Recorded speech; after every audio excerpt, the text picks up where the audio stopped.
what are the challenges, and then way forward. So we all are aware that national policy on biofuels, which originally was formulated in 2009 and then revised again in 2018, it has increased the scope of raw materials for first generation ethanol. And everybody knows that the key tenets of this policy is it permits the sugarcane use in sucrose-rich B and C molasses, then the damaged food grades and surplus food grades, etc. And it sets prices for the sugar-based ethanol, which are more remunerative, and it's also providing financial support. And finally, it establishes and accelerates ethanol blending targets, which culminate in nationwide adoption of production of E20. Here we can see, I think earlier speakers also already have showed these slides. From 38 liters in 38 crore liters in 2013-14, now we have surged to 332 in 2021, and then 8.5% blending. Then again 9.45 by March, and finally we have reached 10% blending 5 months before that targeted schedule. And Government of India has actually laid out a roadmap for ethanol blending, which was in June 2021. And the basic objective is to reach 10% blending, which we have already reached. And from this year onwards, E20 will start to build its market share. And to achieve this, around 10 billion liters of ethanol is envisaged. And so the projected supply for achieving this E20 from sugar sector, approximately 550 crore liters. Then other sectors, that is a grain-based, 466. So you all are pretty aware that sugarcane in our country is grown in and around 5 million hectares by small scale growers, where the size of holding is less than 1 hectare. And the area under sugarcane is always volatile, and earlier it was from the commodity crops, and then after it has become a function of water availability, especially in southern tropical belt. And the benefits associated with the growing of this type of feedstocks are limited and depends on the inputs. And there is every need to go for alternate feedstocks which can supplement the ethanol production from sugarcane molasses and also the grain-based ethanol. So sorghum in the form of a biofuel feedstock comes to our rescue, and there are a lot of advantages with this crop. We will be seeing in the next slides. So coming to what are all the different types of sorghum. Sorghum, I think most of us are aware about sorghum. It's actually a health food now. Nowadays it's picking up like anything. And if you know, next year 2023 is declared by United Nations as International Year of Millets, wherein sorghum is also one of the important crop. So we have different types of sorghum. The first category, wherein you have grain sorghum, which is valued for its grainy, roti and other things made from this type of sorghum. Then you have the forage sorghum, which is valued for nutrition and palatability. Then you have the dual purpose sorghum, wherein both grain and fodder are equally important. This is the first category. Coming to the second category, you have energy sorghums, wherein you have the biomass sorghum, also known as the high tonnage sorghum. It grows very tall, you can just see the picture. This is towards the 2G ethanol production. And then you have the sweet sorghum, which is similar to sugarcane, wherein it accumulates the juice like sugarcane, which is sweet, besides producing grain. So that is another advantage from this crop. So here you can see sweet sorghum, which is a smart crop, and multiple uses. It can be grown for food, feed, fodder, fiber and fuel, 5Fs what we call. So different types of products from grain, surplus grain can go for ethanol. Then the juice can be fermented to ethanol. Then the bagasse can also be utilized for 2G ethanol. So what makes sweet sorghum so special? As a crop, it is a short duration crop, 4 months. You have some early varieties which mature in 90 days also, but we recommend 120 days crop, and it is climate change resilient, and it is grown in the rain-fed drylands of our country, wherein the annual average rainfall ranges between 500 to 750 mm, and it is farmer friendly in the sense that most of the farmers of India, they are familiar with sorghum. Either they may be growing grain sorghum or forage sorghum, which is chara ke liye. So across India you can find this crop, and you can schedule, or you can build a very good supply chain, because you have cultivars with different maturities, and then it is seed propagated. Unlike other crops like sugarcane, it is set propagated. And then as an ethanol source, the quality of ethanol produced from sweet sorghum is of high quality, less sulfur and aldehydes, high octane rating. And the most important thing is this crop is compatible with the sugar industry. It can be crushed with the existing sugarcane machinery, and it also can be benefited by the managerial expertise which is available in the sugar industry. And coming to the bagasse, it is very rich in micronutrients and minerals, high biological value. It can go as feed or for cogeneration, and also it is a good source of lignocellulosic biofuels. So this is a simple comparison of sweet sorghum with other biofuel feedstocks. So here you can see sweet sorghum scores over other crops. In terms of duration, sweet sorghum is just 4 months, and you can take 2 crops in a year. Sugarcane 12 months. And coming to the water requirement, sugarcane requires 36,000 meter cube per hectare, whereas per season, whereas sweet sorghum requires 8,000 cubic meters of water. So it's a crop with low water requirement. Rain-fed, dry lands में grow कर सकते हैं. So many advantages with this crop. So due to the paucity of time, I am not going into detail. I will be sharing the slides. Then coming to the sweet sorghum productivity traits, these are all the values which are average yields, what we call, but the potential yields will be very high. If you have very good management practices, then the yields will be very high. The fresh stock yield or the millable cane yield, it ranges between 40 to 50 tons per hectare. Juice bricks 16 to 19%, then sucrose 8 to 11. Juice extraction in small mills 40 to 60, whereas in big mills 70 to 90%, and ethanol yield 6 to 9% of juice. And yeah. So these are all the theoretical ethanol yields which have been reported in literature from sweet sorghum. The maximum reaching up to 13,000 liters from one crop. The juice can be fermented for ethanol. Then the cellulose, that is the bagasse and other things, again that route. Then the grains also can be utilized for production of grain-based ethanol. So maximum reported, this is Chinese group, 13,000. So what are the current thrusts in Indian, that is our national sorghum program, what exactly we are doing? We are working on development of feedstocks both for the 1G and 2G ethanol production with all the desirable attributes, that is the pest and disease tolerance, then abiotic stresses, that is drought, heat. So we are targeting all these traits. And to promote the supply of this sweet sorghum cane around the year, we are also working on the development of photo and thermo-insensitive cultivars. So we are also working on improving the shelf life of sweet sorghum cane or juice for preventing the storage losses. One disadvantage with the sweet sorghum is it has to go for crushing immediately once you harvest, and maximum you can store it for 2 days. Then with respect to the technology that is available with the national program, Indian sorghum program, these are all the hybrids here, CSH 22SS, Fule Vasundhara, RBI CSH 28. So IAMR is the nodal agency for entire sorghum research in the country, and we have a network of 20 cooperating centers spread across India in different agricultural universities, state agricultural universities. So everybody works on these crops, and we control the research from Hyderabad. So the millable cane yield in these hybrids ranges between 40 to 55 tons per hectare. These are all average yields. Potential yield will be quite high. Then the juice yield ranging between 13,000 to 18,000 liters per hectare, and the bricks content ranges between 16 to 18% here. And mostly hybrids are preferred by the industry because of the predictable maturity, and then you can schedule the cane supply properly. Then on the varietal front, these are all the released cultivars released for commercial cultivation: SSV 84, SSV 74, CSV 19SS, and you can see the yield levels there. And one more variety, CSV 24SS, and the latest variety which we have released during last year is CSV 49SS, also known as Jaikar Vasila. It has high amount of juice yields compared to the earlier varieties, 15 to 18 kiloliters per hectare. You can see the juicy stalk there compared to the normal sorghum, grain sorghum, where it will be pithy, the stem will be pithy, and this is a juicy sorghum. Then every year, as a nodal agency for sorghum research, so we conduct a sweet sorghum trial. The material will be supplied by different sorghum workers who are working in the country, and then we can constitute the national trial. And here we can see the performance of some of the latest entries. We are getting a millable cane yield of more than 50 tons per hectare. These are all averages.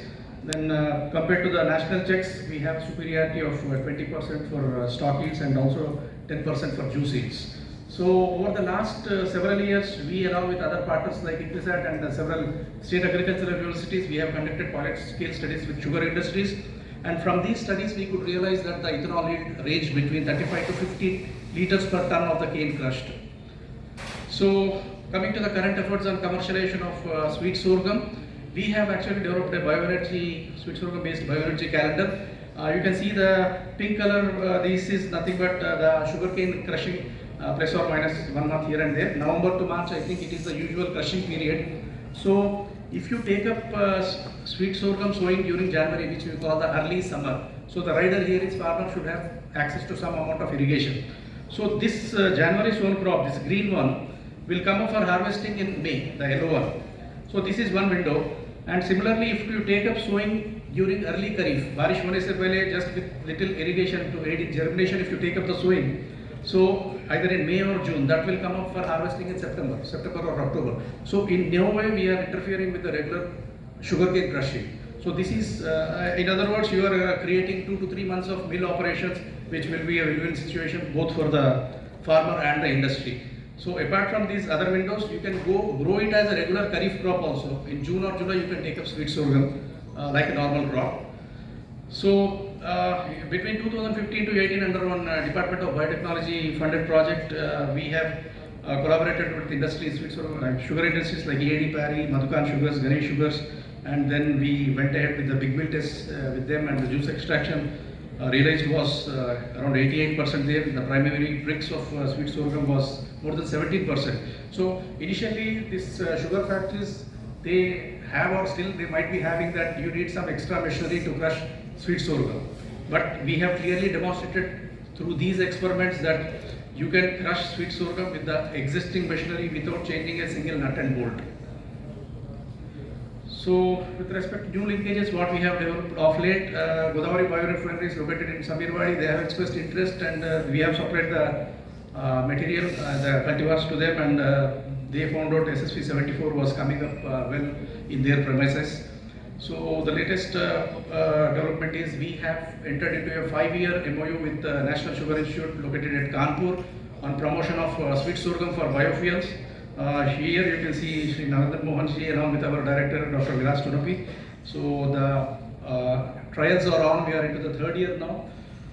So these are some trials which we have conducted during last Kharif season, Kharif 2021. Here you can see Dr. Seema Paroha. She is helping us with the biochemical analysis. Then Dr. Ashok Kumar, who will conduct the field trials there. And yeah, here you can see these are all the first five. We initially started with 10 genotypes, 10 varieties, and we have zeroed in on some particular varieties which are coming up well in the subtropical belt. So among them, CSH 22SS, this is the best bet which is available with the national program. So it has given 2780 liters per hectare, but the realized ethanol yields were around 65 liters per ton. This is what Dr. Seema Paroha has reported. And the other important hybrid is Pune Vasundhara, again 2837 liters per hectare. So this is developed by our Mahatma Phule Krishi Vidyapit located at Rahuri, Maharashtra. Then we are also conducting some intercropping studies with sugarcane ratoon at NSI Kanpur. Then this is one company, Messrs. Green Petal Biosciences, located at Vijayawada, who actually have put up a plant for 50 tons per day demo plant to try sweet sorghum. Initially, they started with sorghum, making sorghum syrup because they didn't have a permission to establish the distillery. So they produce syrup from sorghum like sugarcane syrup, and then they try to market it. So what is the economics in the present scenario at rupees 63.45? This is, yeah, we just estimated. This particular company, they have offered a modest price of 1300 rupees per ton, which is actually low. Based on that, we have just calculated the economics. So the final one you can see here, net income for the farmer at paid out cost, it was coming to 95,000 rupees per hectare, whereas at the total cost it was 80,000 rupees. So output input ratio at paid out cost was 575, and at total cost it was 3.28. So this was at the farmer level. So farmer, he will definitely get benefited if you increase the price of the cane maybe to 1500 or 2000. So definitely if you increase the cane price, he will be getting additional 35 to 40,000 more from this crop. So at the industry level, with a purchase price of 1300 per ton, we have just calculated. So per liter ethanol production cost was coming to 32, and net income it is around 31. So I am not sure whether this is just mota economics what we have calculated. So actual we are trying to collaborate with sugar industries at the prevailing price levels. We want to develop the economics, I mean the latest economics of sweet sorghum cultivation for ethanol production. So coming to, that was with respect to sweet sorghum, which is basically towards 1G ethanol. Now coming to biomass or the high tonnage sorghum for 2G ethanol, you can see the height of the crop. So this is a crop which is climate change ready, and the productivity here is more than 20 tons of dry biomass. So again we have cultivars which variable maturities which can be retuned like sugarcane to ensure a very good supply chain. We have hybrids in place, and then the feedstock can also be stored for 6 months to 1 year easily, and this will help definitely in our Atmanirbhar Bharat program, and then Prime Minister's envisaged vision of energy independent India by 2047. So here you can see that bioethanol yields which are reported from literature, the theoretical ethanol yields. This is a Chinese group which has reported the maximum ethanol yield for one particular variety GN4 was more than 14,000 liters. This is the 2G yield. 14,000 liters per hectare from this sole crop, which just comes up harvesting in 130 to 140 days. So these are the results from Poland. I mean, a group from Poland. They have actually produced ethanol. The maximum ethanol from biomass sorghum was 506 liters per ton of this dry biomass. So this I need not see 2G plants, everybody knows this. So in view of the impetus which our government is putting on the advanced biofuels, we actually have started a trial in the R&D program for identifying the high biomass sorghums which are suitable for 2G ethanol production. So every year again we conduct a trial with the entries supplied by all the sorghum workers. So we are getting new material wherein the dry biomass is more than 30 tons per hectare. Very good, remarkable yields here. So this trial, we have done the approximate analysis in collaboration with the DBT, Department of Biotechnology ICT Center located at Mumbai. So they have done the analysis for our samples, and this is the ASTM protocol what they have done. So they have reported the total ethanol yield to be more than 350 liters per ton of this dry biomass of the sorghum samples. So this is theoretical, but next slide here. So if you remember last year, Honorable Prime Minister has dedicated 35 varieties to the nation. So amongst them, 3 are from sorghum, and 2 are the high biomass sorghums for 2G, and 1 is the sweet sorghum. So this is one hybrid which has been released last year, CSH 47 for cultivation across India, basically towards 2G ethanol production. So you can see the theoretical ethanol yield was 421. These are the results from DBT ICT Center. They have actually produced the ethanol there, lab scale fermentation, and the actual ethanol yield they have reported is 334 liters per ton of the biomass of this particular hybrid. So taking into account the dry biomass of this hybrid, 25 to 30 tons is the average which this hybrid gives. So that multiplied by 334, so the expected ethanol yield from the 2G route for this hybrid is around 10,000 liters per hectare. Then we have released another variety by name CSV 48. We have named it Jaikar Urja. Jaikar means Jai ICAR. ICAR is our organization. Dr. Umakanth, can you? Another 2 minutes. So here again 293 liters per ton. The expected ethanol yield is 7,300 here. Last 2 slides, sir. So coming to the challenges, though this crop is listed in the National Policy on Biofuels, so there is no clear-cut roadmap for its commercial utilization. And one more challenge is a lack of awareness about the complementarity of sweet sorghum with the sugarcane in production of ethanol. Then absence of multi-feedstock model processing units, and we have some issues with the biotic problems, that is biotic stress system borer and other problems which can be managed. Then storage losses. So what is the way forward? So commercialization of sweet sorghum is possible if government extends some support to the growers, sweet sorghum growers in terms of some subsidies, and also infant industry shops to the industries which will exploit this crop at least in the initial years. Then government, because of the dominance of sugarcane crop, it's very difficult for us to penetrate into that sugarcane lobby. So government can impress upon the sugar industry, especially the ISMA and NFCSF, but NFCSF have understood about this crop and they are working with us. So we executed a project, DBT project some time back.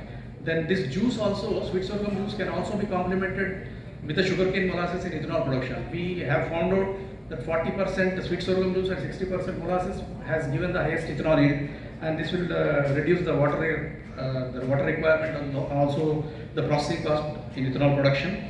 So cultivation in non-traditional areas, then integration of 1G and 2G technologies. So important thing is we want to link with IDA. So wherever standalone distilleries, if possible, they can enter into some contract with the FPOs or the farmers in their vicinity. They can establish the crushing units. So it is simple. The process is simple because you start with fermentation. What you need is only a crusher. So you can just crush and then send it for fermentation. So mechanization is the need of the hour because labor costs are very high here. So definitely we need mechanization, especially for growing, and harvesting is important here. So we are looking for new collaborations. If somebody is willing, ours is a national institute. We don't charge you anything. If somebody wants to try these technologies, they can contact us. We can provide you the technology backstaffing and also the capacity building. These are some of the publications from our institute. This is one recent publication which I have released last year. And thank you for your attention. Thank you.